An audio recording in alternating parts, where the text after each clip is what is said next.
Obra No Rumo do Mundo de Regeneração, de Divaldo Franco, pelo espírito Manuel Filomeno de Miranda. Capítulo 11. Os Justiceiros.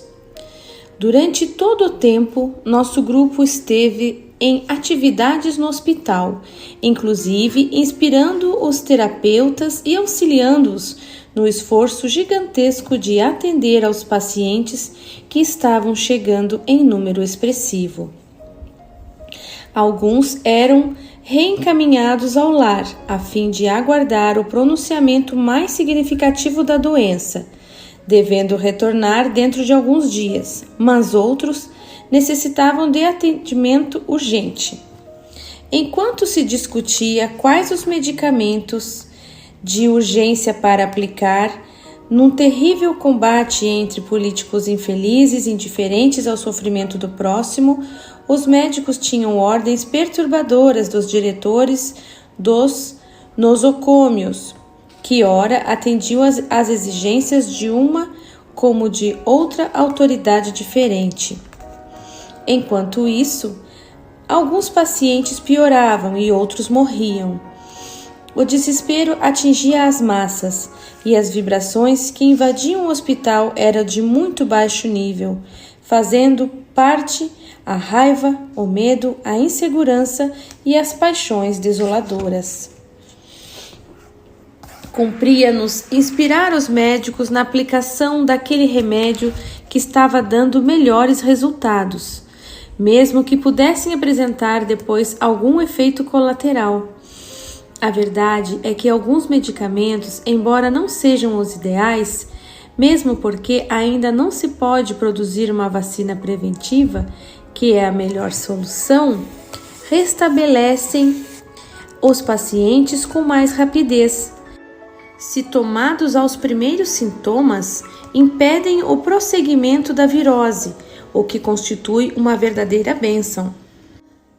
Cada momento aplicado no cumprimento dos deveres retos constitui valiosa aquisição para o processo de crescimento interior.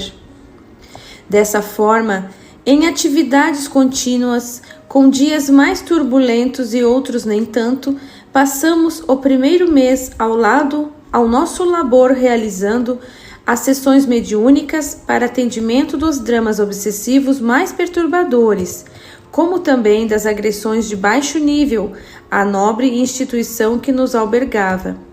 Acompanhávamos preocupados o desenrolar dos acontecimentos.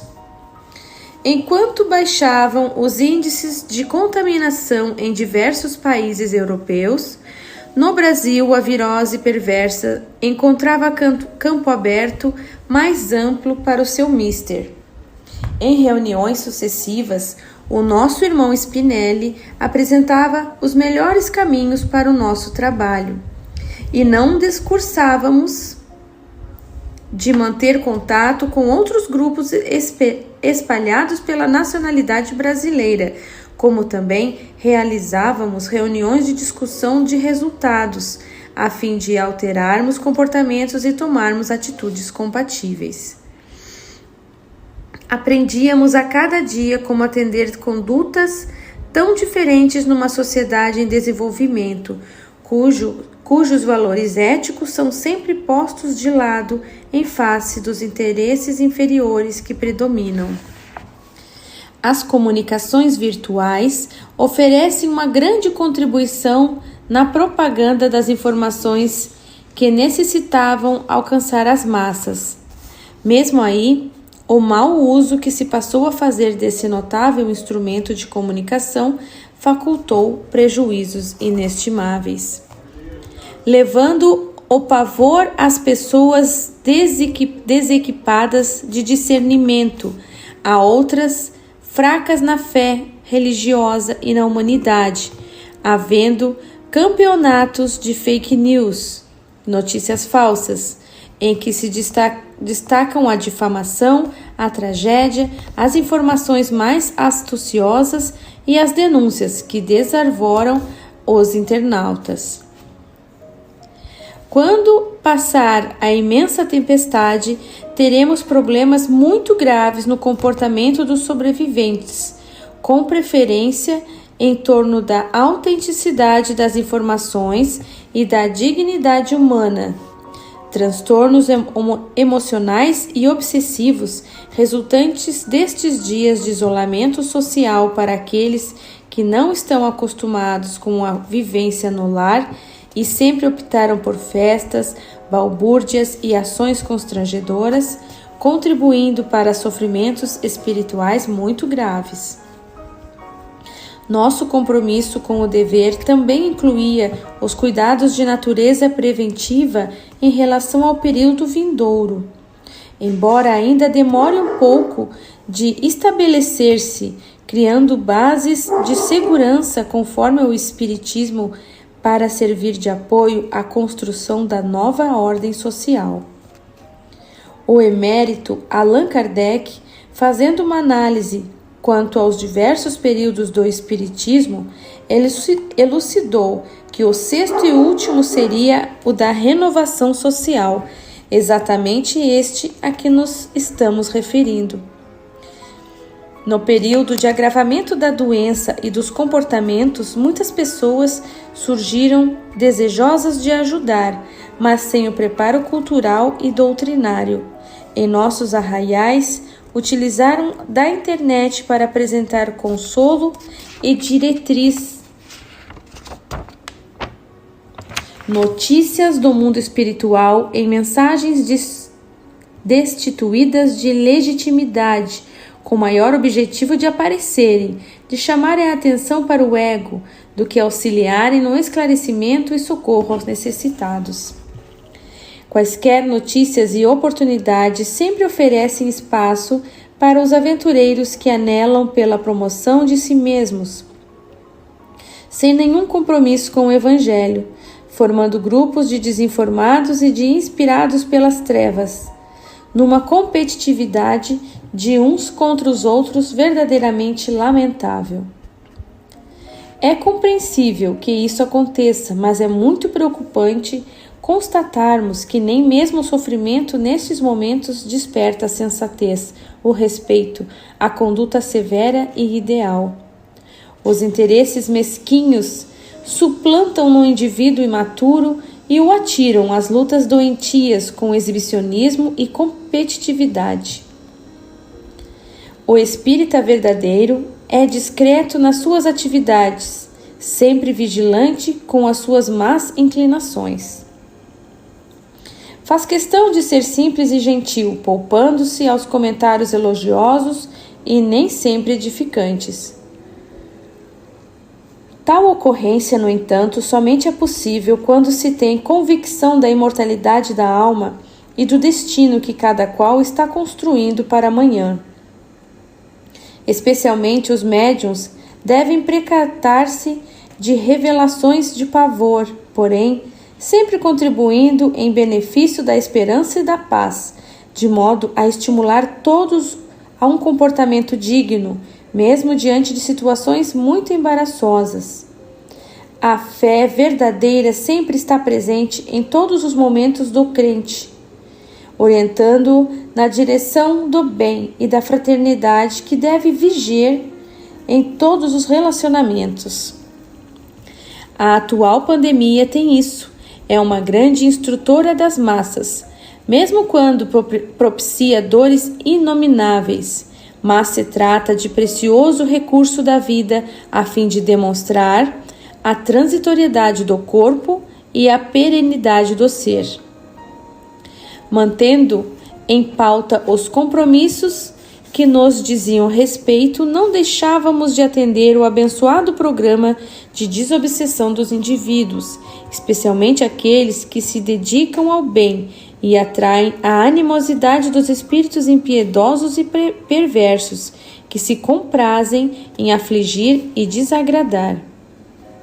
Observávamos na instituição onde nos hospedávamos o esforço contínuo dos benfeitores espirituais, dirigido à imensa clientela que acolhia, mas principalmente aos responsáveis encarnados pelas bem dirigidas atividades através do seu programa doutrinário fiel às diretrizes da codificação. Observamos, por exemplo, que o presidente, verdadeiro homem de bem, era perseguido com inclemência por um grupo de espíritos que se denominavam como justiceiros. Eram muitos aqueles que se homiciavam no grupo e se diziam injustiçados pela divindade. Através dos tempos, reuniram-se em uma comunidade de nível inferior, estruturando-se com os elementos de que podiam dispor, a fim de colimarem os objetivos que acalentavam nos sentimentos desvairados. Imitando o inferno tradicional, elegeram umas furnas próximas a uma região pantanosa que eliminava miasmas doentios, portadores de elementos tóxicos da matéria em decomposição e de elementos deletérios, baseando-se nas velhas informações religiosas do passado. Ali construíram recintos dedicados a punições, prisões terríveis, instrumentos punitivos, ambiente apavorante e elegeram os mais perversos entre eles para formarem o Tribunal da Justiça. Não lhes faltou a ideia infeliz de também organizar um tipo de polícia e, à semelhança do que se realiza no planeta, elaboraram técnicas de perseguição contínua em programas muito bem elaborados, com todos os detalhes que facilitam os constrangimentos e domínios sobre aqueles que têm o dissabor de serem eleitos pela sua alça de mira. Quanto às suas vítimas, resistentes pela oração e pela conduta, seguidas e vigiadas com grosseira e continuidade, dispuseram-se a interagir com elementos psicológicos e técnicos contra elas dirigidos, tornando-se uma organização maléfica de efeitos danosos contra a sociedade por um todo e os espíritas especialmente. A questão contra os espíritas fundamenta-se normalmente num sentimento de ódio espontâneo, porque nesses viam inimigos, isto é, pessoas que, dedicadas ao Mestre de Nazaré e à ética do amor, na verdade e do bem, arrastavam muitos daqueles contra os quais eram hostis. Investiam, portanto, com rancor e violência, atacando os seus calcanhares de Aquiles, o ponto vulnerável que existe em todos nós, perseguindo-os com inclemência. As leis divinas permitiam tal injunção, porque os obreiros do Senhor são ainda espíritos em processo de expiação, de purificação de muitos agravos ao equilíbrio cósmico, que devem reajustar. Por sua vez, permaneciam amparados na medida em que se permitiam agir com elevação cristã ou não se deixavam induzir pelos antigos vícios, nos quais eram estimulados, ou pelas chagas morais resultantes do seu comportamento atual. Muitos indivíduos possuem sentimentos nobres e desejam reabilitar-se, mas, por indisciplina e comodidade, não lutam com o mesmo empenho para superar as tendências primitivas e tombam nas armadilhas bem elaboradas desses estranhos personagens que se atribuem o direito do mal para a vitória e comando das vidas terrestres. Uma das suas utopias, filha do orgulho e do horror. Neste momento de aflições variadas, eles próprios, os justiceiros, denominaram o período como sendo de libertação, atacando com ferocidade os a quem chamavam adversários, muitos dos quais têm caído nas várias ciladas em que foram atirados, vitimizando-se por descuidos morais e espirituais. Por outro lado, merece reflitamos que todos procedemos de um pretérito nebuloso em que a opção do erro foi a nossa constante, diante das incomparáveis bênçãos a que todos nos chegaram no concurso do tempo. número expressivo que hoje está tentando refazimento nas hostes do amor e da verdade. Trazemos as chagas não cicatrizadas dos gravames que nos permitimos, mesmo quando advertidos e comprometidos em reencarnações formosas que não soubemos aproveitar. Essa mancha no caráter abre campo vibratório para sintonizar com esses elementos maldosos que, sem dar-se conta, são transformados em instrumento das leis de justiça que fingem conhecer. Igualmente, estamos no momento anunciado para a mudança do planeta, para a ordem superior, e nos encontramos informados muito bem deste período de transição para um mundo melhor. Enquanto nos renovamos e contribuímos para a mudança da psicosfera da amada Terra, nossa multimilenária genitora, teremos que melhorar vibratoriamente, ou alucinados, e sem a decisão de avançar, sermos exilados para outro domicílio em nosso sistema solar, conforme já vem ocorrendo. Criminosos cruéis, liberados de regiões infelizes para desfrutarem de sua última oportunidade, estão renascendo desde há alguns anos, infectando mais o mundo, tendo a dita de poder escolher o melhor comportamento, o que equivale a dizer o seu futuro espiritual. Quando vemos a hediondez, o cinismo, os crimes disfarçados que os indivíduos vêm praticando, especialmente neste momento de luzes e sombras, não temos dúvida de que uma terrível geração de entidades infelizes, quase demoníacas, encontra-se no cenário do planeta reencarnada, que ainda prefere a manutenção dos desaires e crimes hórridos em que se comprazem. Leis absurdas elaboram a fim de tornarem legítimos os tremendos e inomináveis crimes de destruição da família, de corrupção da juventude, de desrespeito à ética e a qualquer procedimento digno em favor da leviandade e do mentiroso prazer sensual e degenerativo, levando a um retrocesso de conduta que já foi vencido pela evolução moral. É lamentável ver-se o vazio existencial, a falta de interesse nas questões nobres da existência e a preferência pelas drogas, pelo sexo desalinhado, pela miséria e vitimismo, assim como a desconsideração por si mesmo, através de esportes suicidas, mas exaltadores da loucura egóica, ao lado das perversões e dos seus efeitos nos transtornos emocionais e doenças psiquiátricas que se permitem. Retornados de regiões muito primitivas e sem qualquer princípio de equilíbrio e de ordem, estabelecem as mesmas regiões nos imundos recintos que vão habitar por espontânea vontade, agredindo-se e afligindo a sociedade com o seu estado de carência e de decomposição pessoal.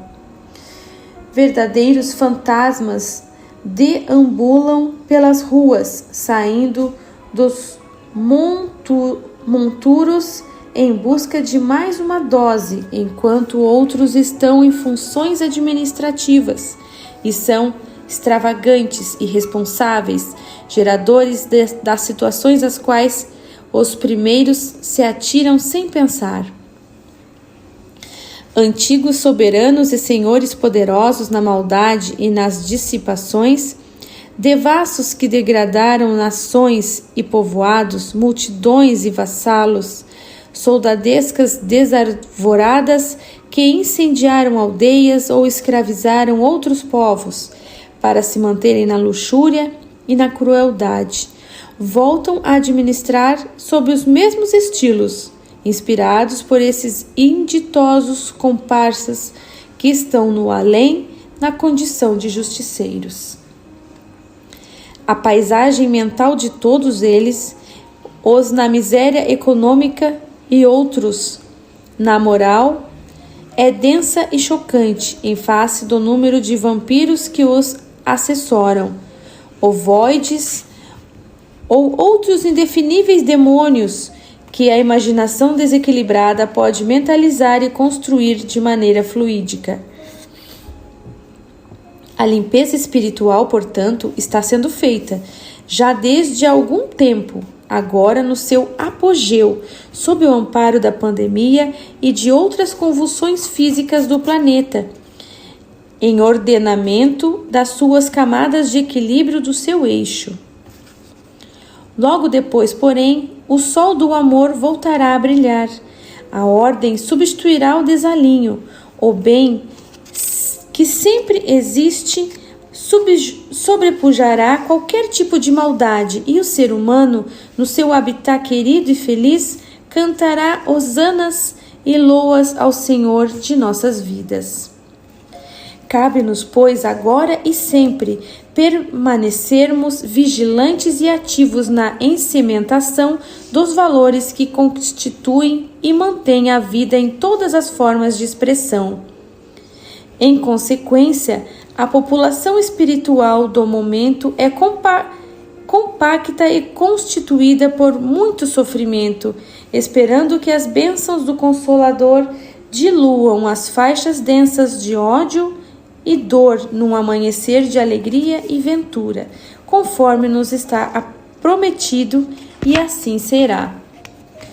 Terminada a Segunda Guerra Mundial, foram destruídos alguns campos de concentração e de extermínio do nazismo, e se teve a ideia de que as pessoas voltariam à sensatez, ao equilíbrio.